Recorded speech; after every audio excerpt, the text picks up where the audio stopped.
Welcome to your first pulmonary rehab education session.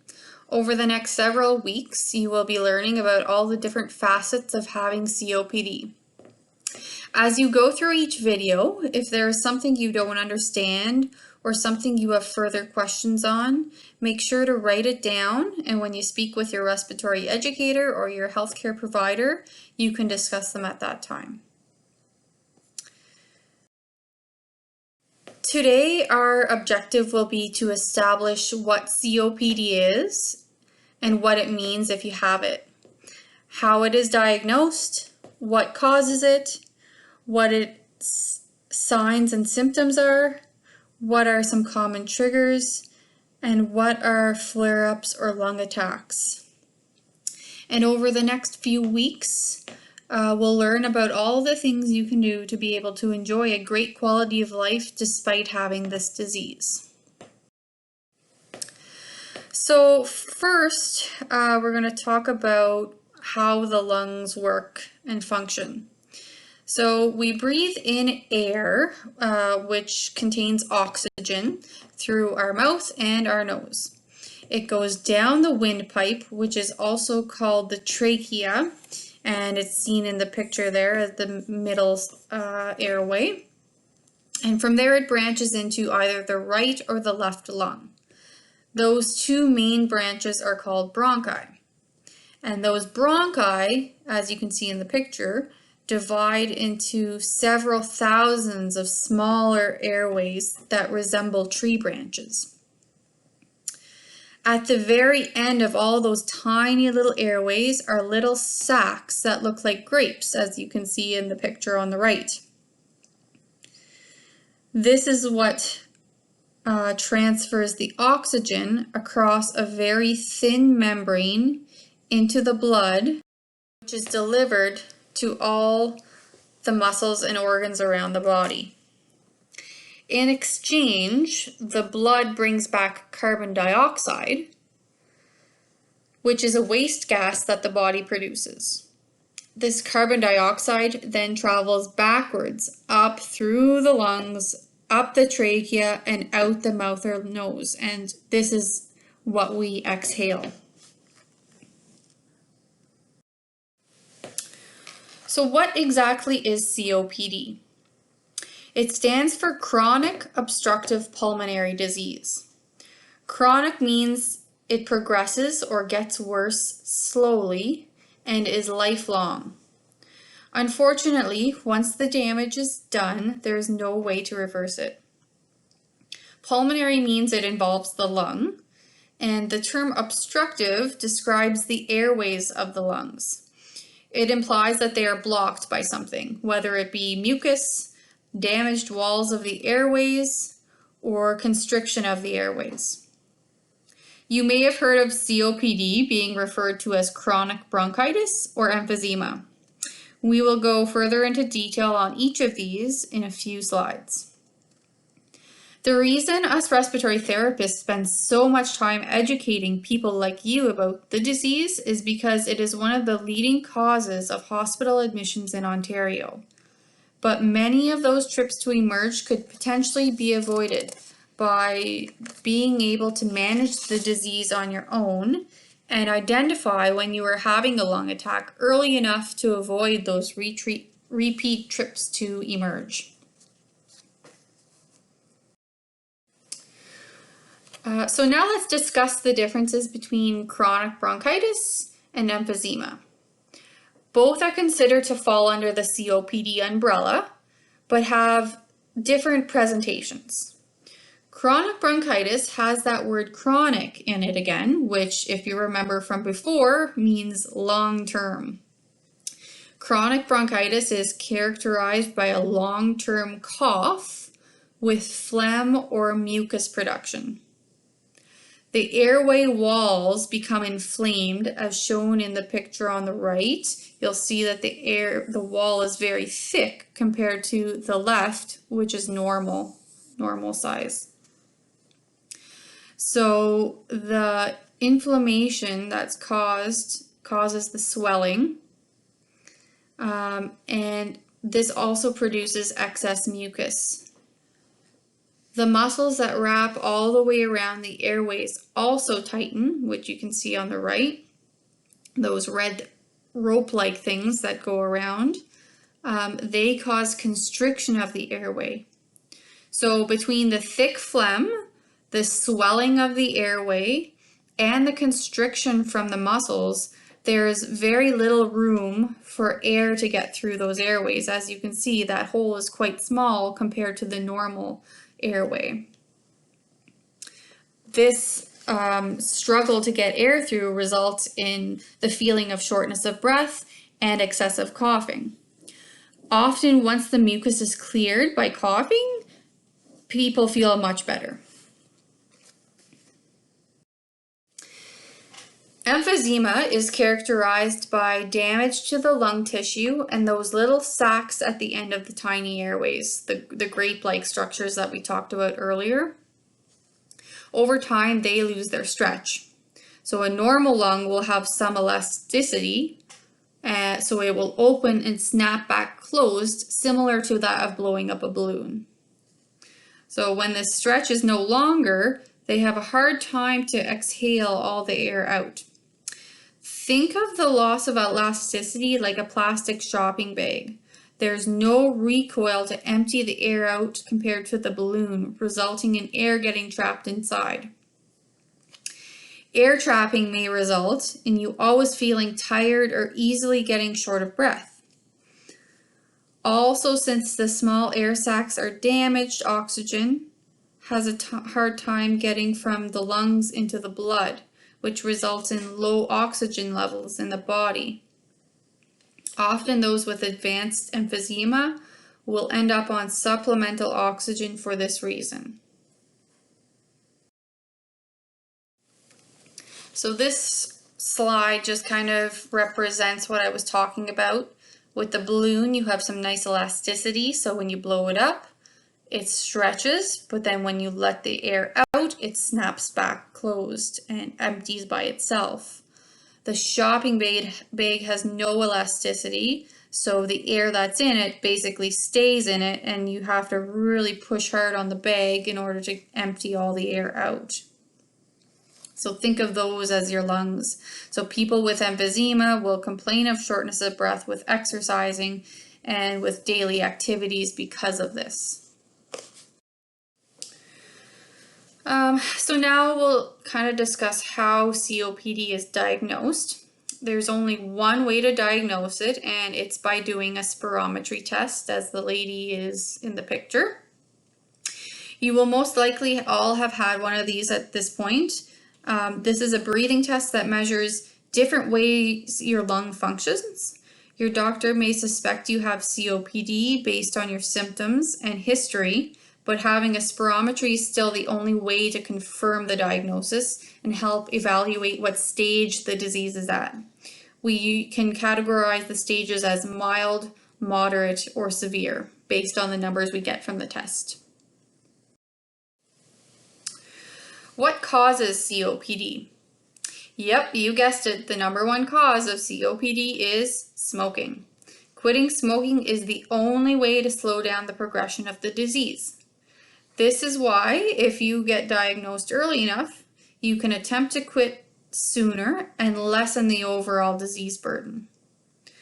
Other causes of COPD include secondhand smoke exposure, workplace exposures like dust or chemicals, pollution, wood smoke, fuels used for cooking, or repeat lung infections as a child. Additionally, untreated asthma can also develop into COPD over long term. There is also one rare genetic disorder called alpha-1 antitrypsin deficiency, which causes emphysema. People with this particular gene may have never smoked or had previous damaging exposures, but develop lung issues and symptoms simply because it runs in their family.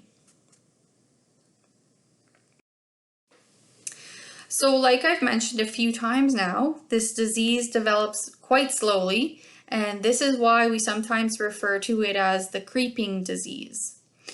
It often takes over 55 years to actually start developing symptoms, even though someone may have smoked the majority of their life. Because of how slow it advances, people adapt over time to the slight worsening of symptoms automatically without even realizing it. For example, some positions like leaning over a countertop with your elbows feels good and feels easier to breathe, so some people automatically become accustomed to this stance and lessen their symptoms without even realizing why they're doing it. Often other family members that spend a lot of time with them are often better judges of the severity of symptoms because the person themselves don't realize it, it's happening so often that they're not paying attention. So symptoms of COPD include a cough that lasts a long time, meaning longer than 3 months. This cough may or may not be productive, but often late in the disease we see a lot of mucus. The mucus is usually clear or white in color and can be thick or chunky. When you get sick, it will change to yellow or green. Another major symptom for most people is the feeling of shortness of breath, especially with exertion, or in the later stages, even at rest. Lung infections may last longer than other people. Wheezing may also be heard, and often the individual themselves have a hard time hearing it, but others who live with them are usually quick to point it out. Wheezing is a high-pitched, squeaky noise heard usually when the person is exhaling. It's a sign that the airways are narrow and the air is squeezing its way to get through, kind of like when you pucker your lips to whistle. You may also feel tired all the time or find yourself losing weight without even trying. This can happen because you are using a ton of your energy just to breathe.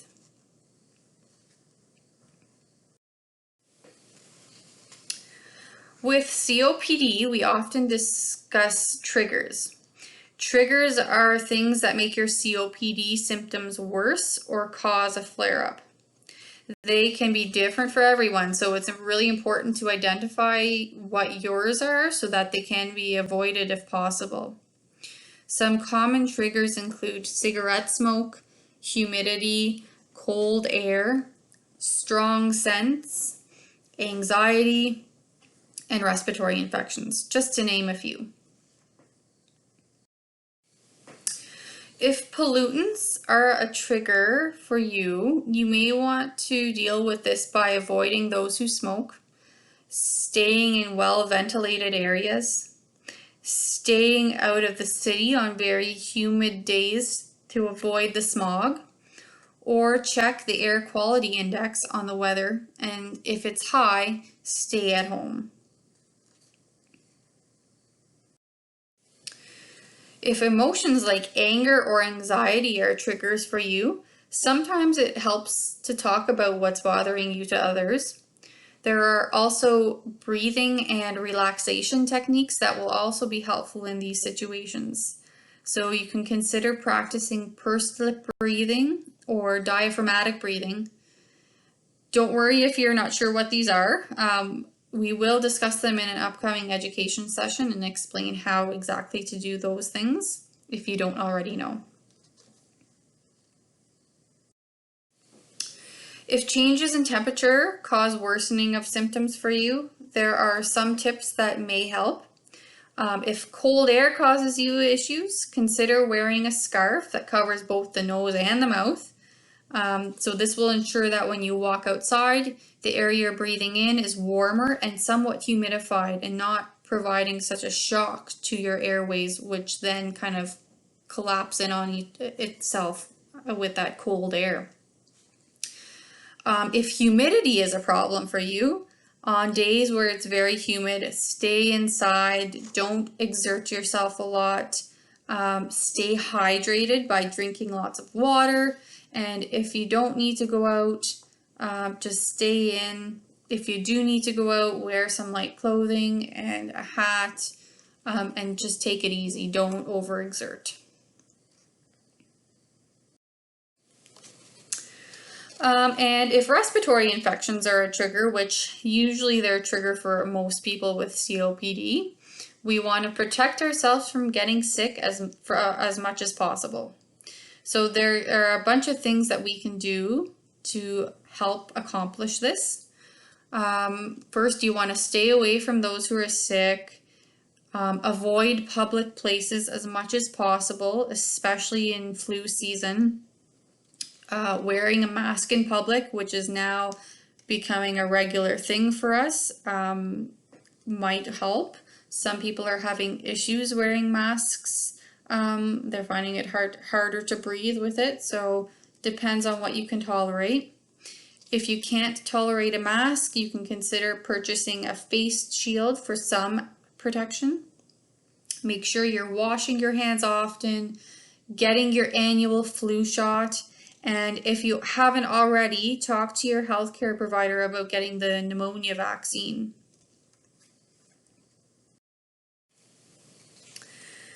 Lung attacks are one of the most important things us respiratory educators talk to our clients about. We want you to know how to identify when you are developing a lung attack so that you are able to manage it on your own and possibly avoid a trip to emerge. People with lung disease have a greater chance of acquiring infections because their immune systems are weaker. Most people with COPD have 2 to 3 lung attacks per year. Lung attacks can be identified by a worsening of shortness of breath that is lasting 2 or more days, as well as an increase in phlegm production. This includes the amount of phlegm, the consistency of the phlegm, and the color of phlegm.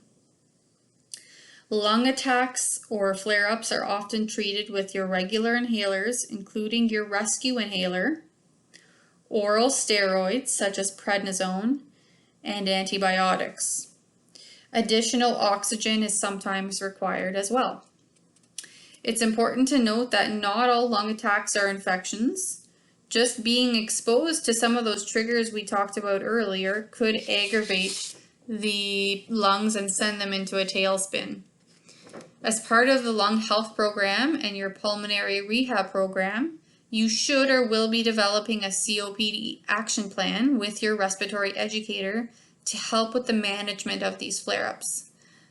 This action plan will be discussed further in upcoming educational sessions. Did you know that with each lung attack it may take longer to bounce back to normal? And with severe ones, you may not ever bounce back to your normal, and you may have a new baseline. These educational videos, along with your exercise routines in this pulmonary rehab program, are going to show you that you can manage your COPD and develop coping skills that will allow you to enjoy a great quality of life despite having the disease. Because the disease is lifelong, these skills will follow you throughout your life. So that's it for today, folks. Thank you for listening. I hope you all learned something from the first presentation. Remember, if you have any questions about any of the content in the presentation, feel free to send us a message on our Facebook page or reach out to us by phone. Next week, we'll be discussing medications and in particular inhalers for COPD. So make sure to check out that video. That's it for today. Happy exercising, everybody.